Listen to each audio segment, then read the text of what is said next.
Aujourd'hui, on va ouvrir la boîte à outils du technicien vraiment efficace. Mais attention, pas celle avec les clés et les tournevis, non, celle qui se trouve entre les deux oreilles. On va décortiquer deux méthodes, Pareto et le QQOQCP. Ce sont de vraies armes secrètes pour transformer le chaos ambiant en une vision claire et enfin s'attaquer aux problèmes à la racine, pas juste en surface. Imaginez la scène. On est aux commandes d'une ligne de production et là, le rapport du mois tombe. 115 pannes. C'est un vrai mur qui se dresse devant nous. On a tous connu ce sentiment, hein.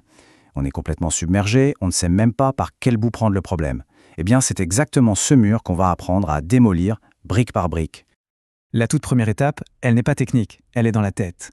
L'idée, ce n'est pas de courir plus vite pour éteindre tous les incendies, mais de savoir s'arrêter un instant pour réfléchir. En gros, il s'agit de poser son casque de pompier pour prendre une loupe d'analyste. Et voilà toute la différence. D'un côté, il y a le réparateur, qui est tout le temps en mode réaction, qui subit le rythme infernal des pannes. Et de l'autre, on a l'analyste, qui lui reprend le contrôle. Il ne se contente pas de réparer, non, il utilise des données, une méthode, pour trouver la cause qui va avoir le plus gros impact une fois qu'elle sera réglée. Ce sont vraiment deux philosophies de travail complètement différentes.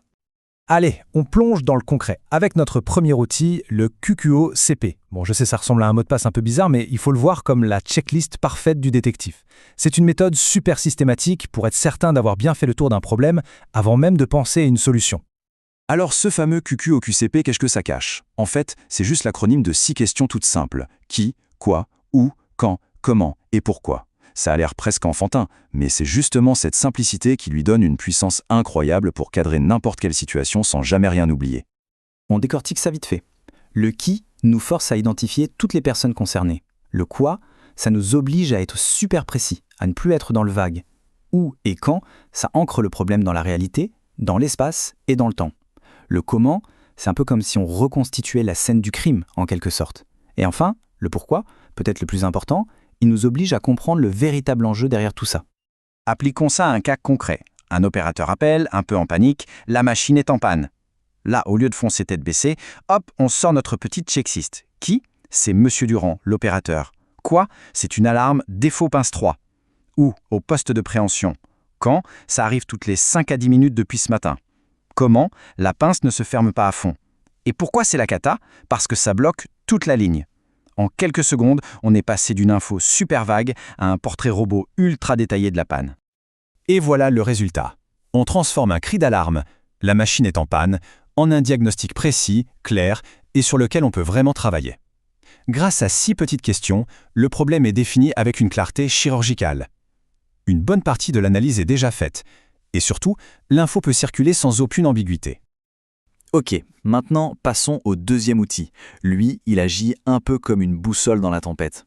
Une fois qu'on a une belle liste de problèmes bien décrits grâce au QQOCP, une nouvelle question se pose. Par lequel on commence? C'est là que le fameux principe de Pareto entre en scène. Alors ce principe, on l'appelle aussi la loi des 80-20. C'est un constat statistique assez dingue qu'on retrouve un peu partout. En gros, ça dit que dans la plupart des situations, environ 80% des effets sont provoqués par seulement 20% des causes.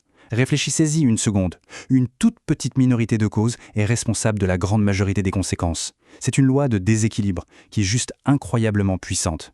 Si on applique ça à la maintenance, ça veut dire que la majeure partie du temps d'arrêt ou des coûts vient d'un tout petit nombre de pannes qui reviennent sans arrêt. Le but de l'analyse Pareto, c'est donc de trouver ces fameux quelques éléments vitaux, ce 20% qui nous cause 80% de nos maux de tête. Pour les débusquer, on utilise un outil très visuel, le diagramme de Pareto. C'est un processus simple en 4 étapes. D'abord, on collecte les données sur toutes les pannes sans a priori. Ensuite, on les classe de la plus fréquente à la moins fréquente. On calcule leur poids et on cumule tout ça. Et enfin, l'étape la plus parlante, on trace le graphique et là, les priorités nous sautent aux yeux. Souvenez-vous de nos 1115 pannes. Voilà les données brutes. Une fois qu'on les a organisées dans ce tableau, l'histoire commence à se raconter toute seule. Regardez bien la dernière colonne, le pourcentage cumulé. C'est là que la magie opère. Rien que les bourrages de bouteilles, bam, 39% des pannes. On y ajoute les problèmes d'étiquetage et on grimpe à 63%. Et avec les défauts de capteurs, on franchit la barre des 80%. C'est plié. Et si le tableau n'était pas assez parlant, ce graphique rend la chose absolument indiscutable. Il n'y a pas photo, hein. Les 3 premières barres écrasent complètement tout le reste. Les autres causes, elles existent, bien sûr, mais à côté, elles sont presque insignifiantes. Le graphique nous crie littéralement où on doit mettre notre énergie. Le point crucial, il est là. Sur 6 types de problèmes, il y en a seulement 3 qui sont responsables de 83% de tous nos ennuis. Ce serait donc une perte de temps totale de s'acharner sur les pannes de moteur alors que les bourrages de bouteilles nous plombent la production. Pareto vient nous donner notre cible prioritaire. Et c'est maintenant que la vraie magie opère. Parce que ces deux outils ne sont pas juste deux options différentes, en fait ils ne sont vraiment puissants que lorsqu'ils sont utilisés ensemble. Ils forment un duo de choc, une séquence de travail vraiment professionnelle. C'est Pareto qui commence le travail. Il agit comme un énorme filtre. Face à notre montagne de 115 pannes, il nous dit de manière très claire « oubliez tout le reste pour le moment ». La priorité absolue, le problème le plus rentable à résoudre, c'est celui des bourrages de bouteilles. Une fois que Pareto a identifié la cible, là, on sort notre deuxième outil, le QQOCP. Mais cette fois, ce n'est plus une simple loupe, c'est un microscope de haute précision. On ne l'applique plus aux problèmes vagues de la machine est en panne, mais très spécifiquement au problème des bourrages de bouteilles. Où exactement, quand, comment? On dissèque le problème numéro 1 pour en comprendre tous les détails. C'est ça, le processus en 2 temps. D'abord, Pareto pour la stratégie, pour choisir le bon combat, pour ne pas s'éparpiller. Ensuite, le QQOCP pour la tactique, pour comprendre l'ennemi en détail avant de lancer l'attaque. C'est exactement ça qui fait la différence entre l'amateurisme et l'expertise en résolution de problèmes. Et tout ça nous amène à une conclusion qui va bien au-delà de la simple technique. Utiliser ces outils de manière systématique, ce n'est pas juste une méthode, c'est une véritable transformation du rôle même du technicien. Le but final, ce n'est plus d'être le réparateur le plus rapide de l'usine. Le but, c'est de faire en sorte que les réparations deviennent inutiles. En utilisant des données pour identifier les problèmes qui comptent vraiment et une méthode pour les analyser en profondeur, on passe de la maintenance qui répare à la maintenance qui améliore. On ne se contente plus de guérir, on vaccine le système contre les pannes futures. Et cette phrase résume tout. La valeur ajoutée d'un technicien moderne, elle n'est plus seulement dans ses mains ou dans sa caisse à outils, elle est dans sa capacité à analyser, à prioriser et à améliorer durablement le système dont il a la charge. Alors pour finir, une question à méditer, que ce soit au travail ou dans la vie de tous les jours, quelles sont ces quelques causes, ce fameux 20% qui sont responsables de la majorité de nos difficultés ou de nos frustrations?